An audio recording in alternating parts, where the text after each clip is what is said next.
Hey, I'm skipping the first one. I watched it, but there was nothing worth saying except for that you want to do the low ground wall in instead of the high ground wall in. Because otherwise he could scout your 4 racks and then you're in some trouble. I mean, 4 racks will still do well if he finds out that you're doing it, but it won't do nearly as well. You have the potential of winning the whole game if you if he doesn't see it. Anyway, this is the CC first build, and I personally in Diamond League was 50% with this build, and I'm really good. So I don't necessarily recommend it. I think it's better than the build you had been doing in the past, but it's not as good as the 4 racks opening. You should really be doing the 4 racks opening, because what's cool about this build is that you get this huge strong push at 14 minutes while taking your third and being, having the 2/2 upgrades and transitioning well into other stuff and blah blah blah. But basically, if a Zerg ever gets 72 workers by 10 minutes, you can't win no matter what strategy you're doing. Right, so that's why a lot of people have trouble with the mech strategies and all the other anything that's passive that doesn't keep the Zerg's drone count down. He'll just get so much money that there's no possible way to win the game. So that's why I don't like this build. It'll do well if the Zerg doesn't take an early third and doesn't go super greedy. But if you ever play against somebody who makes literally no units and only hits all his injects, makes nothing but 4 queens, 4 hatcheries, and drones for the first 10 minutes, you're gonna lose unless he's terrible and makes some super stupid mistakes later on. Just because at 10 minutes you're gonna have 52 workers, so if he has 72, you're pretty screwed. So getting your 8-minute upgrade started, same thing we always like to do. Benchmarks here, 52 workers at 10 minutes. You're clearly going to hit that easily. Again, he's letting you do whatever you want because he hasn't made a single troop, but you're letting him do whatever he wants because you haven't made a single offensive troop either. So you guys are just kind of playing the 20-minute no-rush game, and theoretically Zerg should always win this game because he's opening 3 hatch and you're opening 2 CC. If you open 3 CC with triple orbitals and put the 3rd orbital in place immediately, then you could theoretically win the income game. But that would be so risky, you would just die to almost any build he did. Whereas the Zerg's opening this way isn't that risky, especially because he has overlords just to get constant scouting information, find out what you're doing. So luckily, this Zerg isn't getting workers, so it's 14 minutes and he only has 55 workers. This is crazy stupid of him, and you should be able to easily mop him up from here because he didn't get any workers. So at 14 minutes, we're looking for 200 unit space of stuff. He's doing a big old roach drop, which is actually quite good. Best case scenario is he goes roaches against Uber Ups. Roaches, like I said before, they're $50 per supply the same way that Marines are, except for that Marines are just better. So you end up with a better army, and he can't. There's just nothing he can do with Roach Hydra against Uber Ups. So repairing with mules kind of silly. Keeping Marines over here at all kind of silly. This Roach harass at your PF. Just rely on the PF by itself to kill this. You don't need to pull your army over there. The Roach drop, it's taking you a lot longer than it should have to respond to this, but so first thing you want to do, right? Somebody drops a bunch of crap in your base. What are they trying to do? They're trying to kill your infrastructure and delay your army production in the future.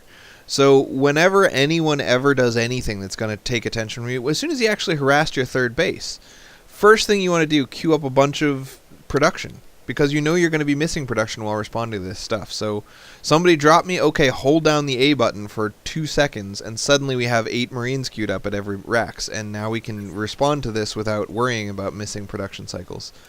So again, I mean, you said in your email that you think that it's obvious why you lost this game. It's because you had thousands of dollars in the bank, and you did. I mean, it's 14 minutes, you're not maxed out, you could have been maxed out, you have $3,000 in the bank, you didn't spend it.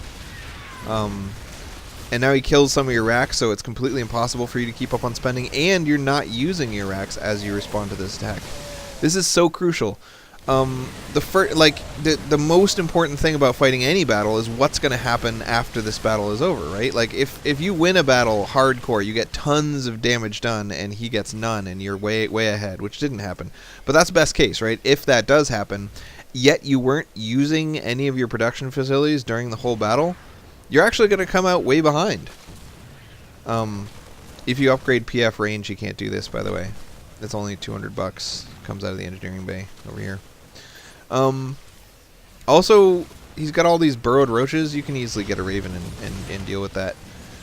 Usually when I do this build, you want a tech lab Drax after about your 6th medevac, because the difference between 6 medevacs and 14 medevacs isn't nearly as big as the difference between no raven and yes raven. It allows you to clear up creep, it allows you to deal with burrowed crap, and it eventually allows you to use seeker missiles on his infestors, which is really important because infantry can't chase down infestors. There's like no way for us to kill them, so it's nice to have a way to kill them.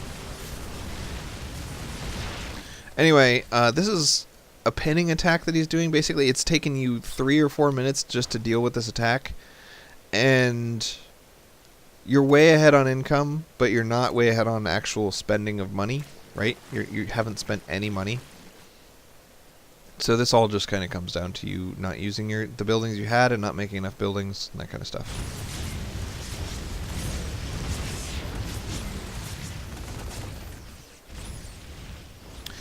And I don't know why you're doing this either, pushing across the field at all. Right? You've got thousands and thousands of dollars in the bank. You're making buildings that will eventually allow you to spend that money.